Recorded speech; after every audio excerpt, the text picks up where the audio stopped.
ఈరోజు దేవుని మాట యెషయా గ్రంథము 8వ అధ్యాయము 7వ వచనం. ఇది మొదలుకొని మితి లేకుండా దానికి వృద్ధియు క్షేమము కలుగునట్లు సర్వకాలము దావీదు సింహాసనమును రాజ్యమును నియమించును.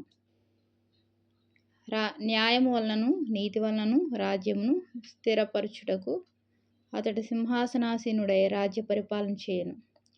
సైన్యములకు అధిపతి యెహోవా ఆసక్తి కలిగి దీన్ని నెరవేర్చును. ప్రియమైన దేవుని మాట వింటున్న వాళ్ళారా, ఇది మొదలుకొని నువ్వు ఏ ఆశీర్వాదాన్ని పొందుకొని ఉన్నావో, అయ్యో ఈ ఆశీర్వాదం దేవుడిచ్చాడు, ఎవరైనా దొంగిలిస్తారా, ఏం జరుగుతుంది అని భయపడుతూ ఉండవచ్చు. దేవుడు ఏమని చెప్తున్నాడంటే, ఇది మొదలుకొని మితి లేకుండా దానికి వృద్ధియు క్షేమము కలుగునట్లు. దానికి వృద్ధి క్షేమము. ఇక దేవుడు చెప్పిన మాటకు తిరుగు ఉండదు. అవునంటే అవును, కాదంటే కాదు. దేవుడు చెప్తున్నాడు, నీ ఆశీర్వాదానికి మితి లేదు, దానికి వృద్ధి క్షేమం కూడా. సర్వకాలము దావీదు సింహాసనమును రాజ్యమును నియమించును. ఆయన సర్వకాలము దావీదు సింహాసనము రాజ్యమును నియమించును. న్యాయము వలనను నీతి వలనను రాజ్యమును స్థిరపరచుటకు అతడు సింహాసనాసీనుడై రాజ్య పరిపాలన చేయను. దేవుడు రాజ్య పరిపాలన చేస్తున్నాడు. సైన్యములకు అధిపతి యెహోవా ఆసక్తి కలిగి దీన్ని నెరవేర్చును. దేవుడు ఆసక్తి కలిగి నెరవేర్చే దేవుడుగా ఉన్నాడు. నువ్వు ఏ కార్యాన్నైతే పూనుకున్నావో, ఏ ఒక్క ఆశీర్వాదాన్ని పొందుకున్నావో దాన్ని ఆయన నెరవేర్చే దేవుడు. సంశయాలు, భయాలు, ఆందోళనలు హృదయంలోకి రాని అవసరం లేదు.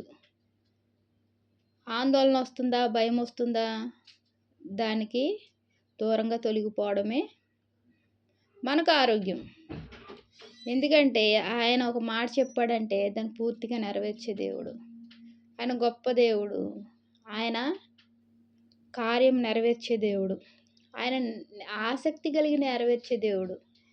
నీ జీవితంలో దేవుడు నీకు ఏమైతే ఇచ్చాడో దాన్ని ఆయన స్థిరపరిచే దేవుడు,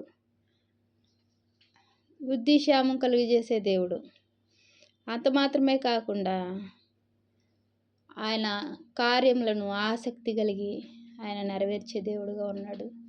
మరి ఆయన నెరవేర్చేటప్పుడు, ఆయన వృద్ధి క్షేమం కలుగజేసేటప్పుడు ప్రియమైన నా సహోదరి సహోదరులారా, మనం చేయవలసింది ఏంటి?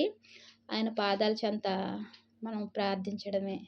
ఆయన పాదాలు పట్టుకొని విడవకుండా ఆయన కృప, ఆయన నీడలో, ఆయన రెక్కల నీడలో దాగుని ఉండడమే మనకు క్షేమము, మనకు వృద్ధి. దేవుడు ఎంతగానో ఆశీర్వదిస్తాడు.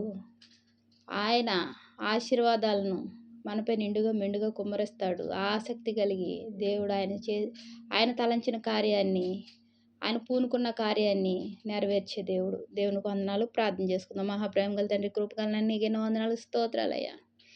తండ్రి, ఇది మొదలుకొని తండ్రి మితి లేకుండా దానికి వృద్ధి క్షేమం అన్నావు ప్రభు. మితి లేదు ప్రభువా.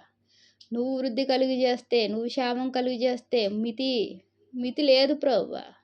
అంత గొప్ప దేవుడు అయ్యా, అంతగా ప్రేమిస్తున్నావయ్యా తండ్రి. నీ ప్రేమకు తండ్రి ఏమిచ్చి రుణం తీర్చుకోగలమయ్యా? ఏమీ లేని వరం.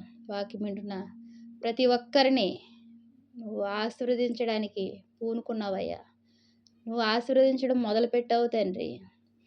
ఆసక్తి కలిగి నువ్వు తలంచిన కార్యాన్ని చేస్తున్నావు ప్రభా. తండ్రి, ఎన్నిసార్లు స్తుతించినా రుణం తీరదయ్యా. నువ్వు ఇచ్చిన రక్షణ బట్టి వందనాలు చెల్లిస్తున్నావు ప్రభుని. ప్రియ రక్షకుడు యేసుక్రీస్తు వారి నామంలో అతి వినయంగా బ్రతిమలాడి వేడుకుంటున్నాను తండ్రి. ఆమేన్. Praise lord.